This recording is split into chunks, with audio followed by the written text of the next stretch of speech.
Kami peserta Latsar Kementerian PU Batch 1 dari kelompok 3 mau berdiskusi tentang what we can do to make PU better and stronger. Nah, kita nih sebagai ASN punya tanggung jawab besar untuk memastikan instansi pemerintah berjalan efektif dan efisien. Hal tersebut kan bisa terwujud dengan adanya pelayanan publik yang baik, integritas yang baik, juga orang-orang di dalamnya tuh punya kedisiplinan yang tinggi. Kalian setuju nggak semuanya dengan statement itu? Setuju, Hmm, setuju. Setuju Lucu sih banget sih. saya. setuju ya. Berarti ada nggak nih yang mau cerita? Mungkin pengalamannya dari kita kan udah 2 bulan ya jadi ASN PU nih. Mungkin ada Mm. tanggapan atau keresahan selama kita jadi ASN di sini? Oke, kalau saya coba dulu ya. Sebelumnya saya tuh juga udah ada pengalaman ya di PU juga sebelum jadi CPNS ini. Terakhir tuh saya megang di layanan publik adalah unit kerjanya atau harus saya bilang Eh, Kayaknya deh. ya bilang aja deh dulu di Pusdatin saya dulu sempat di Pusdatin megang layanan publiknya terkait untuk yang ada kalau ada permasalahan terkait aplikasi-aplikasi yang dari Pusdatin itu ke lapornya itu laporannya saya yang handle oke. baru ke tim teknis. Nah, tapi eh, menurut saya sih layanan publik di PU itu sebenarnya sudah cukup baik ya untuk layanan publik yang seperti chat atau semacam gitu ya, seperti layanan mungkin kalau di swastanya kita customer service officer gitu saya rasa sih sudah cukup baik ya.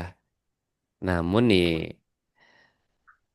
ada beberapa keresahan-keresahan juga sih bagi saya tuh selain di bidang pelayanan publik itu kan kita tidak hanya semacam sebagai customer service officer gitu ya, Hmm, tapi juga kita punya kewajiban apalagi sebagai ASN untuk memberikan informasi ya, keterbukaan informasi publik.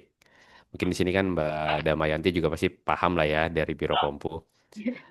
Ini keresahan saya itu terkait sosial media sih, bikin gregetan juga ya. Masih ada lah beberapa balai, beberapa unit gitu yang sosial medianya tuh kurang aktif. Terus betul. sekali-sekalinya posting itu ya hanya yang seremonial-seremonial gitu aja sih kayak rapat gitu loh. Hmm, Dokumentasi rapat diposting di sosmed, Instagram kayak gitu. Saya rasa bukan itu yang publik mau gitu loh. Makanya itu saya aduh, cuman kan kita di sini tidak punya wewenang ya untuk menegur mereka atau gimana karena kita masing-masing punya wewenang di unit kita masing-masing. mm-mm. Setuju sih Mas. Aku boleh cerita dikit juga ya. Ya, Dulu tuh waktu awal aku masuk di sini, ini kan aku di komunikasi publik ya. Ada kaitannya juga kan, terus sama layanan publik, terus di ya, dalamnya tuh ada informasi publik ya kan. Jadi waktu awal masuk di PU itu tuh ternyata aku juga ternyata banyak kan sosmednya PU tuh banyak ya, bukan cuma Instagram, tapi tuh ada ya YouTube. banyak banget. Iya banyak banget. Ternyata tuh nggak update nih. Jadi di sini Hmm. tuh kami yang baru masuk ini itu tuh diharapkan tuh bisa menghidupkan lagi sosial media PU lainnya yang udah lama banget nggak update gitu. Biar info-info yang emang PU kayak infrastruktur, pembangunan gitu, bukan cuma yang kayak Mas Danang bilang tadi ya seremonial itu tuh benar-benar bisa nyampe gitu ke masyarakat. Jadi masyarakat tuh tahu, oh ternyata PU tuh ngerjain ini loh, infrastruktur ini tuh dibangun sama PU nih, gitu kan Mas. Betul. Mm. Terus karena ada keresahan ini nih, kalau dari Mas Danang sendiri harapannya untuk pelayanan publik di PU ini gimana ke depannya ya? Hmm, ya kalau untuk media sosial ya, Hmm, ya saya harap sih, apalagi nih banyak baru nih tenaga-tenaga baru ya, pemikiran-pemikiran baru dari CPNS yang masuk. Walaupun mungkin untuk ini bakal banyak yang diserahkan tuh ke Pranata Humas ya. betul. Namun kan bisa juga sebenarnya sih selain Pranata Humas mungkin bisa ngebantu dari yang lainnya. Saya harap untuk bisa lebih aktif lagi lah ya untuk sosial media instansinya, sosial media unit kerjanya, sosial media balainya, atau unit organisasinya mungkin malah ya.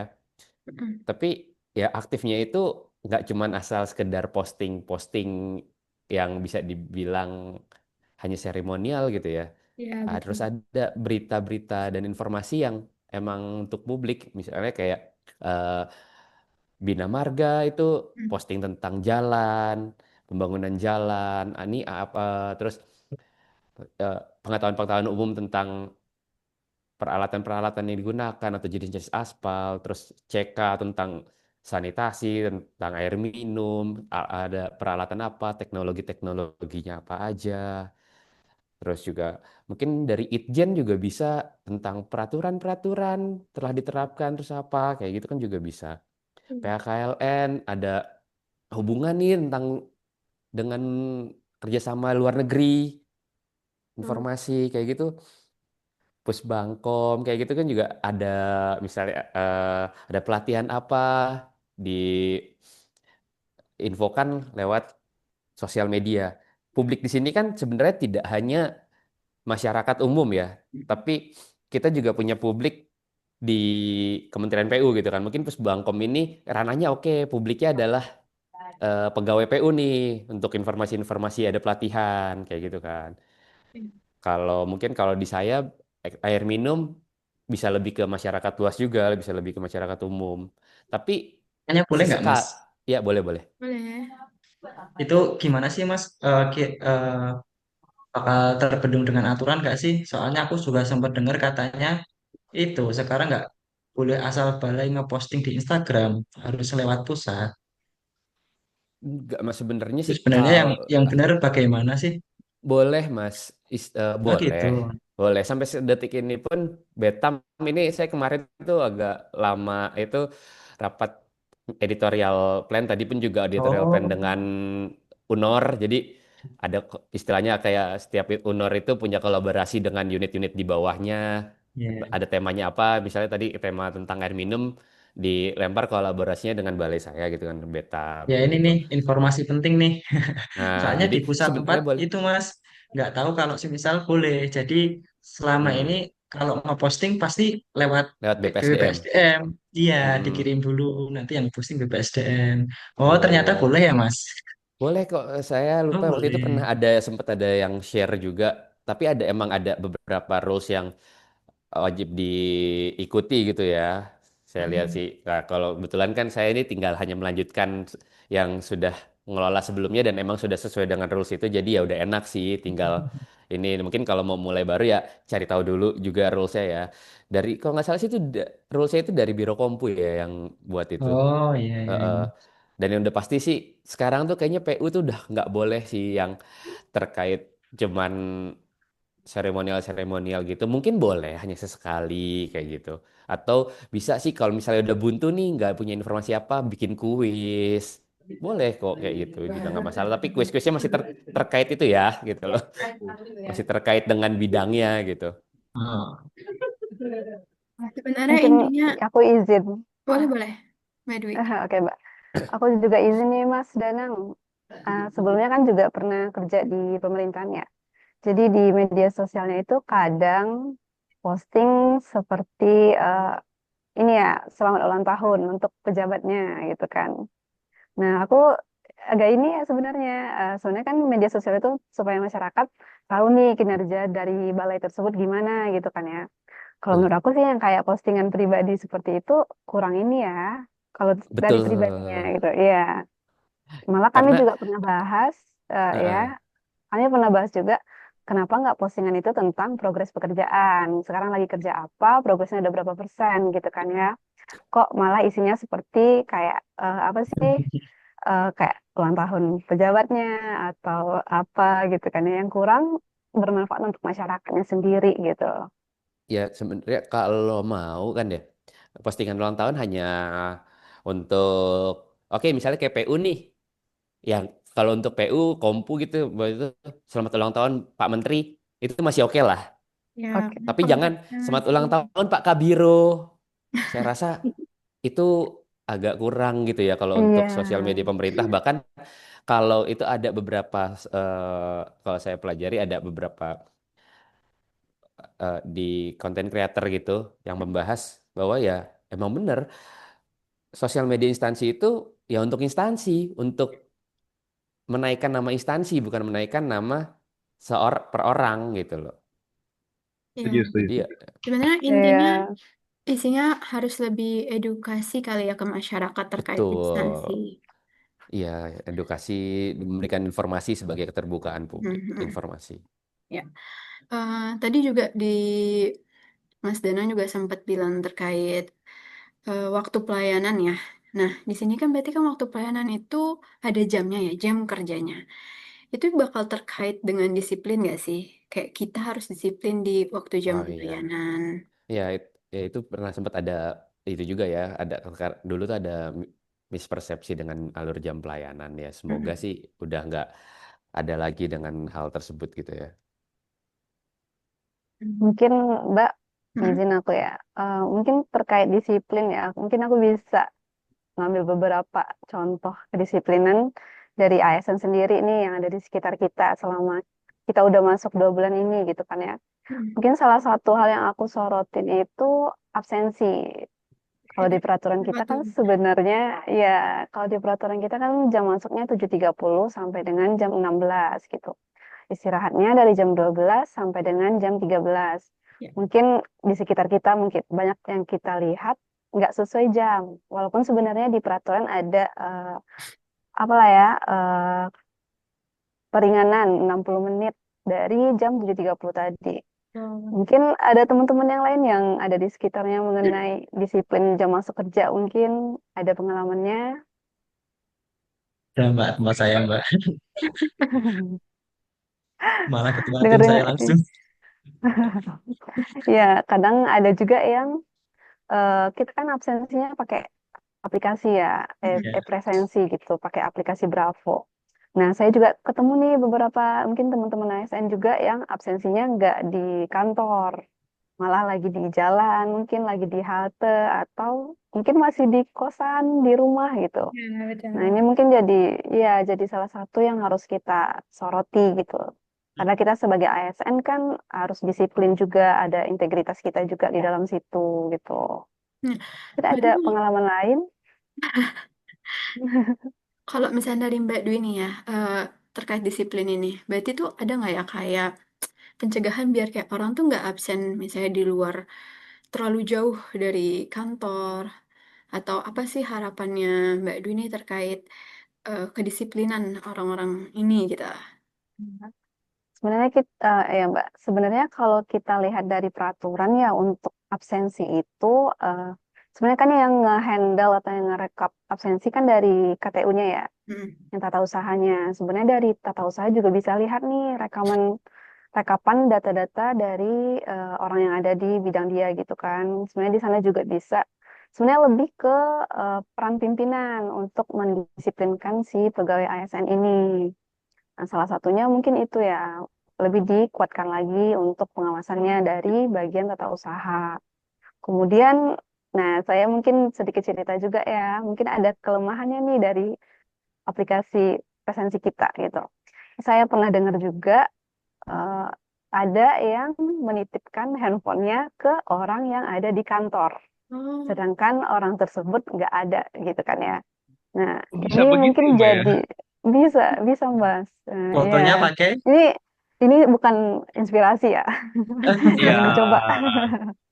Ya, jadi Yang difoto kadang kawan-kawan yang biasanya ditemukan ya. iya laptop atau apa gitu ya. iya benar benar. begitu. Jadi saya ada kurang ini juga ya sebenarnya. Kenapa seperti itu gitu kan? Nah, sebenarnya di peraturan kita kan ada dituliskan swafoto. Seharusnya ada menampilkan wajah kita gitu kan. Tapi kadang terlewat oleh bagian tata usahanya atau gimana. Tetap masuk tuh foto-foto yang cuman foto. Mungkin lemari atau foto Salah ya. meja gitu ya. Tetap masuk tuh. Seharusnya itu jadi fokus kita untuk ke depannya gitu. Untuk PO yang lebih bagusnya ke depan gitu. ya berarti itu lebih pencegahannya lebih ke sistem kali ya, kayak Hmm. perbaikan mungkin ya kan, karena bukan kita yang handle sistem itu kan. Iya. Terus kalau soal disiplin, berarti kan tadi tuh ada soal kejujuran ya. Orang nih kalau Hmm. jujur berarti ada hubungannya nanti kaitannya dengan integritas, ya kan? Nah, sedangkan kita tahu nih kalau masuk PU aja nih kita integritasnya harus tinggi gitu. Empat, Betul. empat Harus dari Harus empat. lima. empat ya. Nah, jadi gimana menurut Mas sama Mbak soal integritas ini ya? Ada yang mau Tapi ngasih? kalau saya rasa integritas sudah bagus sih ya di sini untuk CPNS-nya saja. Kan kita waktu tes Karena itu ya masih pakai baru atau aplikasi, bagaimana? aplikasinya nggak bisa membuka aplikasi lain gitu. Nah, cuma di tempatku lucu ini Mbak. Kalau saya kan kerjanya di unit pengembangan kompetensi manajemen ya. Di sana itu masalah pelatihan, sertifikasi itu dilakukan pakai aplikasi yang namanya KOP. Nah, ini ada hubungan sama Mas Danang nih yang pernah di Pusdatin nih. Nah, sebenarnya saya agak sedikit yang saya garis bawahi sih di bagian itu ya. Eh, Pertama saya rasanya biasa aja di MOC sama KPK. Saya kira itu hal biasa. Ternyata setelah saya bekerja di sini selama 2 bulan, saya menemukan ternyata itu jadi hal yang wajar. Contohnya kalau di MOC kemarin pasti pada ngerjainnya nyontek ya. Ayo jujur teman-teman sih gitu kan ya. Open Cari book ya. Nah itu inspirasi. ternyata banyak sekali apa namanya celah-celah kayak gitu. Jadi kalau di emosi, celahnya teman-teman bisa copy paste soalnya, itu di Google udah muncul semua itu daftar soalnya dari 1 sampai 50. Jadi kalau sekali coba Aduh, 100 bisa. Iya, itu di emosi ya. Di yang KPK kelar nih, juga Bro. sama. Saya coba iseng copy paste soalnya ke Google, muncul semua soal-soalnya. Nah, ternyata Iseng. teman-teman, setelah saya coba ngikutin di sini sistemnya kayak gimana, yang di klub itu juga sama. Masih banyak potensi kesalahan, potensi kecurangan maksud saya ya. Jadi kadang ada beberapa pejabat itu yang ngerjain evaluasinya, yang ngerjain sekretarisnya. Iya, Hmm. banyak kasus itu. Dan di mana kita juga nggak bisa ngontrol itu siapa yang ngerjain, dia orangnya jujur apa enggak, dia nyontek apa enggak, sehingga kita cuma menerima nilainya. Nah, ini yang perlu dievaluasi ini sebenarnya apa sih yang salah di sistemnya? Kalau menurut teman-teman gimana? Salah di sistemnya kah? Atau mungkin lemahnya kita SDM-nya sehingga nggak bisa membuat sistem yang bagus? Atau anggarannya memang ya nggak bisa buat bikin sistem yang bagus atau gimana ini? Ini rata-rata Kalau pemerintahan loh teman-teman. kalau menurut saya sih, sistem mau sebagus apapun selalu ada celah buat diakalin. Jadi kalau menurut saya di SDM-nya masing-masing sih. Kalau memang Hmm, mereka berintegritas, pasti mereka melakukan semuanya sesuai SOP. Itu menurut iya saya ya. juga. Betul, betul. Iya sih, saya juga sependapat sih. Manusia sih memang dari kita ya, apa namanya, generasi-generasi penerus kan ya. Ya, Ya, ya ini aja dari kita kayak sendiri ya harus kayak ini mulai deh lah. kalau masalah sistem kayak gitu kan sistem atau SDM ya kayak tadi kita ke Mbak Dwi tadi bilang absensi presensi Bravo ya. Itu Hmm, eh, kita pusdatin dengan tim developernya itu udah sampai setiap update tuh buat bug killing segala macam buat itu nggak bisa dengan aplikasi segala macam yang lain. Udah, cuman tetap aja penjahat itu 3 langkah lebih maju dibandingkan polisi. iya. Oh. Seberapa canggih sistem kita, pasti penjahat Tetap lebih aja canggih. ada celahnya. Bug itu masih ada. Google yang secanggih ini aja masih ketemu bugnya. Ini aja saya tadi barusan ngecek nemu bug lagi di sistem apa namanya, sistem Karena dari sistem kita hero-nya buat absen, ketuker. distance learning itu. Bravo, Bravo, Bukan, yang distance Bravo. learning. Oh, distance learning. Nah, Si Bangkoman. Di Oh, Bangkoman, Silang ya. Koman. Itu teman-teman kalau lupa absen ternyata masih bisa absen Oh dengan ya. sedikit diakali. Oh. Hmm. Dan kan saya nekat kan? ternyata asinkronus kemarin, fun fact-nya saya kan nggak tahu kalau asinkronus harus absen. Wah, saya kelewat semua kemarin. Tapi saya nemu bug akhirnya bisa ke absen. Bisa. Wah, ini jangan Sudah. ditiru ya teman-teman. Ini Jangan, jangan. sebagai evaluasi aja. Ya, yang namanya integritas harus dimulai dari kita, generasi penerus PU selanjutnya ya. Ya, setuju, setuju. Berarti emang integritas itu dari SDM-nya sih ya. Tergantung kitanya Hmm. gimana nih kita mau membangun integritas kita sendiri ya kan. Terus balik lagi nih ke tema kita yang what we can do to make PU better and stronger. Tadi kan kita udah ngebahas tentang pelayanan publik, integritas, ya kan, disiplin, itu dimana kita bisa ngebangun PU tuh biar jadi instansi yang lebih baik gitu kan. Tapi Hmm, gimana ya caranya biar bisa lebih stronger, lebih kuat gitu. Kalau menurut aku ya, tentang digitalisasi gimana? Karena digitalisasi itu penting banget nggak sih? Di era sekarang itu, digitalisasi itu bisa jadi wajah instansi, ya nggak? betul betul. Mungkin ada Benar, yang Pak. kaitin nggak sih, gimana nih digitalisasi terkait PU ini gitu, untuk PU lebih baik, lebih kuat? Eh, Mungkin saya bisa kasih pengalaman ya. Boleh, Mas? Jadi di bagian saya itu untuk tiap unor-unor yang ingin menggunakan anggaran darurat, dana darurat, itu kita prosesnya masih manual. Jadi kayak misalkan dari unor dia ngasih utusan buat bawa laporan, mengajukan dana darurat seperti itu. Dan juga kan dari kita juga harus merespon itu kan. Kayak misalkan, oh ini kurang ini nih untuk melengkapi atau segala macam. Terus dari kita juga ada utusan lagi ke honorer seperti itu. Dan kalau menurut saya di era digitalisasi ini kurang efisien. Nah, jadi eh, Kapim saya dia ada ide untuk membuat sistem ini menjadi lebih efisien. Jadi dia itu ingin membuat sebuah website yang dimana nanti tiap-tiap owner kalau ingin request dia tidak perlu datang lagi di sini. Dan juga kan untuk prosesnya jadi tertata. Kayak misalkan dia udah request, terus dia prosesnya lagi di mana nih, udah di tahap apa, ada kekurangan apa. Jadi kita nggak perlu kayak datang ke sini nanya langsung atau misalkan telepon buat nanya tentang hasil request tersebut. Dan juga untuk pendataannya kan jadi lebih efisien juga. Yep. Kita nggak perlu tuh berkas-berkas kita taruh di file, numpuk begitu. Jadi kita bisa simpen di database kita. Dan kalau kita bisa mau nyari nih kayak 5 tahun lalu itu honor apa aja sih yang request, kita masih punya datanya dan juga lebih gampang untuk dicari. Mungkin itu akan memberikan sedikit dampak, tapi dampak dampak yang kecil ini bisa menjadi besar kalau memang terrealisasikan dengan baik. Itu sih kalau mau dari pengalaman saya ya. Iya, ya, sih. Semua Keren keren. semuanya itu kan ya dari hal kecil ya, yang nantinya bakal berdampak besar lama-lama gitu. Mungkin dari teman-teman ada lagi yang mau disampaikan gitu sebelum aku tarik kesimpulan dari diskusi kita kali ini. Dan saya nggak ada sih Mbak. Memang benar tadi obrolan kita hari ini semua tergantung pada setiap masing-masing. Ya, betul. Betul.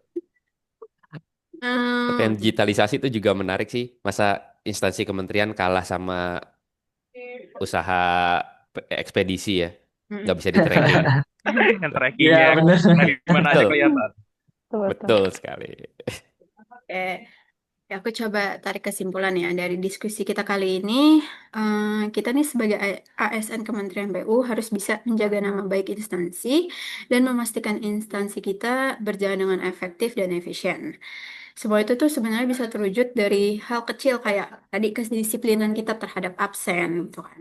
Terus yang nantinya kita memberikan pelayanan publik yang baik. Terus dari SDM lagi tadi menjaga integritas gitu kan. Terus jangan lupa juga digitalisasi tadi penting banget ya kan karena itu adalah wajah instansi di mana digitalisasi itu gampang banget menyebar gitu kan. Jadi kalau aku bilang instansi yang kuat bukan dibangun oleh satu orang hebat, tapi oleh banyak orang biasa yang bekerja dengan luar biasa. Dan itu dimulai dari kita, ASN yang sadar peran, mau belajar, dan terus memperbaiki diri. Jadi kita harus jadi agen perubahan, bukan sekedar penonton. Setuju semuanya? Setuju, Setuju. sepakat. Setuju, setuju. Oke, Hmm. kita akhirin ya diskusi kita kali ini. Terima kasih semuanya. Oke, thank you Terima kasih. semuanya. Terima kasih semua.